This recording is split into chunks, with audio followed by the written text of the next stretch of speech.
Hello everyone and welcome back to my Warhammer 40k guides. I am Brady and today I will be giving you the top 10 armies of August. First off, I want to apologize for the delay on this video. After finishing up and posting my last video, which was the Space Marine Codex review, I wanted to take a break for a few days because I was starting to feel a little burnt out from working on that video for so long with no breaks. So after about a 4-day break, I figured it was about time to start working on the top 10 armies of August video, but then I got a cold which quickly turned into the flu and it got really bad for a while. So for the last week or so, I spent most of my time sleeping or laying in bed watching TV since I couldn't find the energy to do anything else. As I am recording this, I am still very much sick, but I'm slowly getting better. This is mainly what's taken so long to get the video out to you guys and gals. So again, I'm very sorry about the delay, but I wanted to take my time to recover so that I could still give you another high quality video that is up to my normal standards, instead of sounding like I have a full blocked nose and all that kind of stuff. So yeah.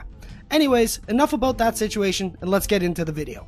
So like usual, the army placings in this video are based on which armies placed top 5 at GT and major events during the month of August. And the way I categorize an army is whatever sub-faction had the most points spent on it. So for example, if someone had an army consisting of 1400 points of Astra Militarum and 600 points of Blood Angels, then I would consider that army to be an Astra Militarum army. And now with that said, let's get into what you guys and gals came here for, and that is the top 10 armies of August. Number 10, Chaos Knights. The Renegade Knights come in at number 10 this month with 4 top 5 placings during the month of August. So the list this time around are all Iconoclast household, and the Knight Despoiler seems to be the most popular knight used. War Dogs or Chaos Armigers are actually seeing a bit of play as well, which is really cool since we don't really see the Imperial versions of these guys on top tables too much. So Chaos Knights are definitely unique from the Imperial Knights in a few ways, but at the same time they are also very similar armies as well. Both armies can make their knights characters and give them relics and warlord traits, so they can have multiple warlord traits and relics. Both armies are pretty durable and can pack a strong punch, and they have the exact same weapons for the most part. One of the big differences though is that Chaos Knights can take different weapon loadouts, like double Avenger Gatling cannons or double thermal cannons. Chaos Knights also have some cool unique stratagems, like one that allows them to reroll all their failed hits for that phase, and when combined with the Iconoclast upgrade stratagem called Vow of the Beast Slayer, they can reroll wound rolls of 1 as well, as long as the target is a model with 8 or more wounds. So this actually makes a neat little combo that gives your knights more efficiency when trying to kill high wound models. They also have a relic to give a knight a 4+ invul against shooting, which is kind of like the warlord trait from the Imperial Knights. But the Chaos Knights have another relic which is actually very unique, and it allows one of their knights to ignore hit modifiers, which makes taking a Chaos Knight with double Gatling cannons really great at dealing with Eldar flyer spam. Iconoclast Knights also have access to another upgrade stratagem that lasts for the whole game, and it makes it so that wound rolls of 1, 2, or 3 always fail for attacks that are targeting the upgraded knight. So this can make them fairly durable to armies that are spamming high strength weapons, especially when combined with the 4+ invul relic, or with rotating ion shields, which Chaos Knights also have access to. So overall, I think Chaos Knights are actually really cool, with some really cool and unique things they can do, and I'm glad to see them in the top 10 armies this month. Number 9, Space Marines. The Sons of Guilliman come in number 9 this month with 5 top 5 placings during the month of August. From the looks of it, a couple of these lists were before the updated codex, and a couple of these lists look like they are from after the updated codex. The first list is pretty much just spamming a ton of veteran bikes and veterans with jump packs, all with storm shields, some character support, and then Guilliman himself, and also 86 reinforcement points to summon in an assassin. The second list is definitely post-codex release and features 3 of the new tactical warsuit, which I personally believe will see a lot more play in competitive in the future. They are so good in the way that you can play them aggressively or even defensively, or even as night bait like I talk about in my Space Marine Codex review. They also included the Thunderfire Cannon, which is also another great unit, which got a lot of buffs in the new codex. The stratagems that it can use are pretty damn strong in the right situation, since it can slow down multiple enemy units, which gives you more time to deal with them with your shooting, or even stop them from moving far enough to grab objectives or get recon in the ITC. It also can shoot at stuff that it can't see, or is out of line of sight, so it's great at dealing with stuff like mortars or guardsmen that are hiding inside magic boxes. The third list mixes in the standard Blood Angels battalion with 3 units of scouts and 2 smash captains, alongside an Ultramarine spearhead featuring a tech marine, 2 eliminator squads, 3 repulsor executioners, and Guilliman himself for the rerolls. The fourth list features 4 assassins and a spearhead of Ultramarines yet again, another tech marine, a 6-man aggressor squad, 3 more repulsor executioners, and another Thunderfire cannon. And the final Space Marine Marine list is another list that was made post-Codex release, featuring 2 of the new war suits, a 10-man Intercessor squad, 2 scout squads, Tigerius, and a Teeth of Terra Smash Captain, some Devastators with grav cannons that go in a drop pod, a Thunderfire cannon, and of course Guilliman. And to finish off the list, they have a battalion of Talarn Astra Militarum with 2 infiltrating tank commanders, and 3 units of guardsmen to fill out the troop slots. So overall, as we can see, it seems that soup is still prevailing when it comes to Space Marine lists, at least as of right now. Sure, the bonuses from going mono Marines are very good, especially in Ultramarines, but I assume these players opted for soup over going mono because the benefit from cherry picking great units from multiple codexes can still be incredibly strong, since you can cover the weaknesses of each codex with another codex. With that said, I personally believe mono Ultramarines still could do exceptionally well, but I guess we will have to give the meta more time to develop in order to see that. Number 8. Genestealer Cult. The Bug Boys come in at number 8 this month with 6 top 5 placings during the month of August. So Genestealer cults usually only have a few units that we see over and over again, and this month that remains true for the most part. Brood Brother units take up cheap troop slots to fill up battalions for command points, Patriarchs to make the army fearless, Aberrants that hit like trucks, a bunch of characters that support the army in many different ways, either through aura buffs or casting spells on them, giant Ham Flamer Acolyte units with rock saws, and Neophyte units with mining lasers. The thing that Genestealer Cult does best, in my opinion, is deep strike shenanigans, like having the Flamer unit come in and basically shoot twice with their 20 d6 auto-hitting Flamers, their Aberrants that crush almost anything they touch, and Acolyte units with rock saws that can pack a big punch as well. The army has a ton of great deep striking options and ways to get around enemy screens for the most part, since they can deep strike in 3 inches away from the enemy, or deep strike in 9 inches away from the enemy, but then roll a d6 and move that much closer to the enemy unit. Number 7. Adeptus Custodes. The Golden Boys are back in the top 10 this month with 7 top 5 placings during the month of August. So all of these lists are from before the recent nerf to the Caladius Grav Tanks and the Telamon Heavy Dreadnought. So if you're trying to net list some of these armies, just know that most of these lists aren't the same anymore because of the points adjustments and rules changes. The Caladius is a few points more expensive now than before, but its main gun is only strength 7 and 2 damage, instead of being strength 8 and d3 damage. To be honest, I kinda prefer the 2 damage over d3 since I feel like it's more consistent, but the change from strength 8 to strength 7 means that against toughness 8 targets, aka Imperial Knights, these guns aren't nearly as good as they used to be in those matchups. And with the Telamon Dreadnought, his guns went up in points and are now half the range of what they used to be, so I don't think these are going to be as viable as before either.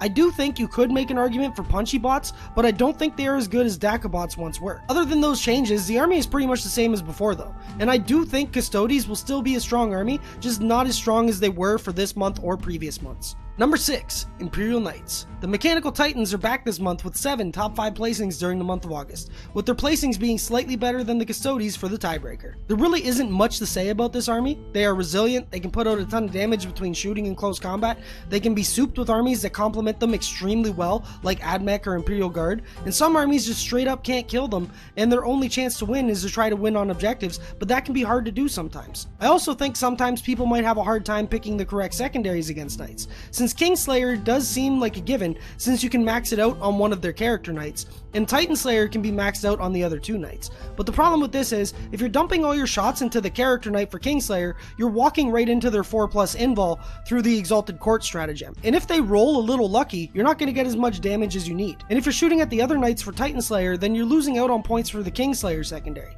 I'm not saying to not pick these 2 secondaries one against Knights, since they still technically can be maxed out. What I'm saying is, try to analyze your list capabilities and the math behind it to see if it's actually possible to max out both of these secondaries one against Knights, instead of just blindly taking those secondaries because they seem like the right pick. Number 5. Chaos Demons. The Demons of Chaos come in number 5 this month with 7 top 5 placings during the month of August, with their placings being slightly better than the Imperial Knights for the tiebreaker. So 6 of these 7 lists are all Jim Vessel and TJ Lanigan style lists, featuring some Thousand Suns characters alongside 2 big units of Plague Bearers and some demon bombs like Bloodletters or Pink Orders. These armies are great for board control, since they are a horde and can take up a ton of area on the board, denying valuable board positions to the enemy, all while smiting stuff to death or targeting valuable units with other spells that don't have to target the nearest enemy model. The bombs come in and clear up some screening units to make way for better smite targets, and eventually clearing the way for good charges for your demon princes that now get 8 attacks each with the new Shock Assault rule that applies to the Heretic Astartes as well as normal Astartes. This army is incredibly hard to pilot correctly though, especially at a high level. It is a very movement-based army, and one minor misstep or early charge can mean you lose some of your characters, and once that starts happening, it's all downhill from there.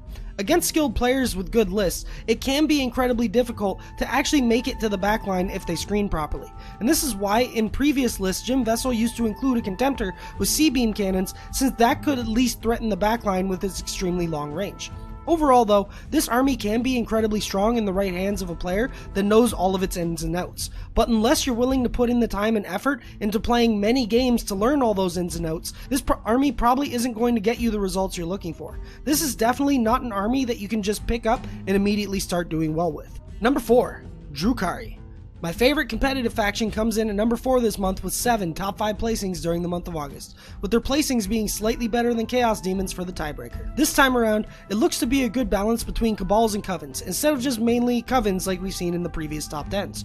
And this makes me happy, since it was the Cabals and Cabalites that got me into the army in the first place. One of these lists even utilizes the Incarn, which is something I've been thinking about trying out myself. The Incarn can pack a punch that Drukhari units don't really have, especially in close combat, so it's a nice pickup if your list is built right to support it. Alongside the Cabalite stuff, we of course have some Coven units, mainly Talos and Rax alongside Uri and Rakarth. Also, in a couple of these lists, we have some Eldar allies with Crimson Hunter Exarchs and some Harlequin allies with some Death Jesters and Skyweaver Jetbikes. And now, before we get into the top 3 armies of August, let's go over some honorable mentions. These armies had at least one top 5 placing during the month of August, or had multiple placings during August, but were beat out due to tiebreakers. So those armies are Admech with 4 placings, Dark Angels with 1 placing, Grey Knights with 1 placing, Necrons with 2 placings, Tyranids with 1 placing, and Tau with 2 placings. And yes, that is correct. I did say Dark Angels and Grey Knights are both honorable mentions this month, and I assume a lot of you want to see their lists, so here they are. So for the Dark Angels, it's basically a generic Space Marine list, with the exception of 1 Ravenwing Darkshroud and Azrael. And for the Grey Knights list, it's 2 Nemesis Dread Knight Grandmasters, 3 Strike Squads, 3 Interceptor Squads, Drago, and 3 Purgatron Squads, with 86 points left over to summon in an assassin of their choice, depending on the matchup. So I assume this list deep strikes Drago and the Purgatron Squads, and puts everything else on the board, preferably in hiding somewhere. On turn 2, you drop in the Purgatron Squads alongside Drago and teleport 3 units of Interceptors with their ability to shunt jump, and then Gate of Infinity either a Grandmaster or one of the Strike Squads, and you get yourself a pretty damn good Beta Strike. And that's pretty much the whole strategy of this list, unless I'm missing something. Hit the enemy so hard in one turn that they don't have enough stuff to actually deal with the rest of your army. Pretty interesting, and I'd love to try this out myself, although I am kind of scared to buy some of these models that I don't own, on the off chance that when Grey Knights do get updated, that they get new models, which is mainly the same reason why I'm scared to pick up a Craft World army as well, because I do feel like those armies are due for some new models. And now with the honorable mentions out of the way, I need to take a moment to let you know about the Almost Pro Gaming Patreon. Patreon is the main source of income for the channel, and it's what allows me to concentrate on Warhammer 40k full time and make these top 10 videos and my normal guides like my Space Marine Codex review. So if you enjoy what I do here on the channel and find yourself always coming back for more, consider becoming a patron and helping support the channel that way. I do offer rewards for each Patreon tier as well, so check those out, and if any of the rewards interest you, then pick the tier that suits your needs the best. I love doing this channel as my full-time job, and the only way it's possible is with your help. With that said, thanks to all my current patrons. You guys and gals are the best, and I appreciate all the support you've given me and my channel. I honestly can't thank you all enough. And now, the top 3 armies of August. Number 3, Orcs. The Mushroom Men are back on the top 10 this month with 8 top 5 placings during the month of August. The unit of the day is Smash-A-Guns. Smash-A-Guns and Tractor Cannons have been seeing more play lately than ever before. Probably because I assume it took time for people to afford enough of them to actually make them worthwhile in their list, since they can be quite expensive when you start using multiple of them. And only using 1 or 2 isn't really worth it in my opinion. We're also seeing a change from spamming units of boys to now spamming units of Gretchen. Probably because they are cheaper and are arguably a better screen for the Smash-A-Guns if you're spamming them, since they are much cheaper than boys. Some lists still follow the tried and true method of 3 maxed out boys with character support followed by a build your own adventure, but a good portion of these lists are now only using 2 units of maxed out boys and more Gretchen for screening and board control. The Luda Star is also still a thing, but not nearly as popular as it once was. Number 2, Astra Militarum. The Imperial Guard come in second this month with 9 top 5 placings during the month of August. Catachan and Cadia are still by far the most popular and most dominating of all the regiments, but there is one list in here with Tallarn as well that does make use of infiltrating some tank commanders. One thing I want to mention about this army's placing is that one of my patrons, Josh, aka Lord Asen, got 4th place at one of these events in August, which helped put Astra Militarum in 2nd instead of 3rd. He's been a patron of mine for over a year now, and he's become a very good player over that time. He started out always asking for my advice when it comes to list building, and he put a lot of time into practicing and learning the game. And now he's building his own list, and he's good enough to even help out other patrons when it comes to them wanting to grow and learn as well. So congrats again to Josh. I look forward to seeing more of your lists in these top 10s in the future. But anyways, back on topic. So pretty much all of these lists except 2 of them use allies of some sort. Either Blood Angels, Custodes, Imperial Knights, or Admech. Astra Militarum is hands down the best Imperium sub-faction to soup up with. They can make up for so many weaknesses that other armies have. For example, for board control, they can bring a ton of infantry and use orders like move, move, move to grab objectives or move block enemy units. And if your army lacks indirect fire, then you can bring some Wyverns or Manticores or a Basilisk. Or if you lack long-range firepower, you can bring some tank commanders with battle cannons or Manticores or Basilisks, and the list goes on. This army literally has units that can cover anything you need for your army. The Guard did have a dip on these top 10s last month, but personally I still believe them to be one of the best armies in the game, so I'm happy to see them back up this high on the list. Number 1. The best army of August goes to Craft Worlds. The Space Elves come in first this month with 13 top 5 placings during the month of August. I think this is the second most placings an army has ever gotten on one of these lists, but I could be misremembering. So I want to take a moment to respond to some comments from my last top 10 video that stated that my bias against Eldar is apparent from my last video. As much as I like to poke fun at the army and call them cheese, that isn't necessarily a bad thing in my book. Have you ever had cheese? Cheese is fucking delicious. So although I do poke fun or seem like I'm complaining about flyer spam, I honestly don't hate the army. In fact, I kind of like it like Imperial Knights. I think they are kind of good for the game because they make the meta interesting, since they are one of those armies that you have to have a way to deal with in your list. With that said, I do understand how some people can get frustrated playing against a list with 5+ -2 to hit flyers in them, so personally I do think Games Workshop will do something about flyers in the future, if not for the competitive community, but for the casual community, since -2 to hit flyers aren't very much fun to play against for casual gamers. And with that out of the way, let's talk about the list from this month. So unless I miscounted, only 5 of these 13 lists actually have more than 3 flyers in them, and there are actually a couple of lists that have 2 or less in them. I personally believe Craft Worlds without flyer spam can still be an incredibly strong army. I just think a lot of competitive players tend to stick to what's known to work instead of experimenting for themselves, and admittedly I sometimes suffer from this problem as well, but I am actively trying to change that, since I think it's a healthier approach to the game to try and break the norm and discover things for yourself instead of just following the hive mind. Kind of like I originally did when I came up with that Drukhari list way back in the day when it first came out, and I ended up getting 2nd in an ITC major with it. With that said, we actually have a bunch of variation in these lists. With example, one list brings a giant Warlock Conclave, another list brings 3 units of Scatterbikes, another list brought 3 Fire Prisms to make use of their stratagem to link fire, which is actually a lot better than I used to give it credit for. Another list brings a Bomb of Guardian Defenders, which can make use of the -1 to hit stratagem alongside the 4+ Invulnerable stratagem and casting a 5+ Feel No Pain on them. Another list brought a big unit of Dark Reapers and a big unit of Scatterbikes alongside some Dark Eldar allies. Some lists brought some Night Spinners, which is pretty much a Wyvern on steroids, and another list brought some War Walkers, and some of these lists even brought some Wave Serpents. As you can see, overall I think Craft Worlds are in a pretty good place even without flyer spam, although spamming flyers still can be pretty strong. So even if Games Workshop does decide to nerf flyers in some way, I think Craft Worlds will still remain as one of the stronger armies in the game, since, well, these lists kind of prove it. They can be played in multiple different ways, and they're still pretty good while doing it. So that's going to be it for this video. If you enjoyed the video, don't forget to hit that like button, and if you want to see more content like this, then hit that subscribe button and the bell icon to be notified when I make new videos.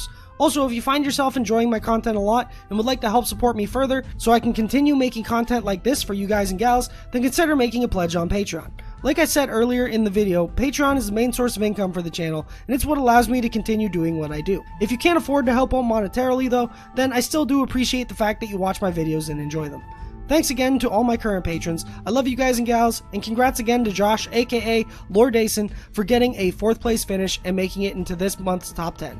Thanks again for watching my video, and I will see you in the next one. Happy wargaming.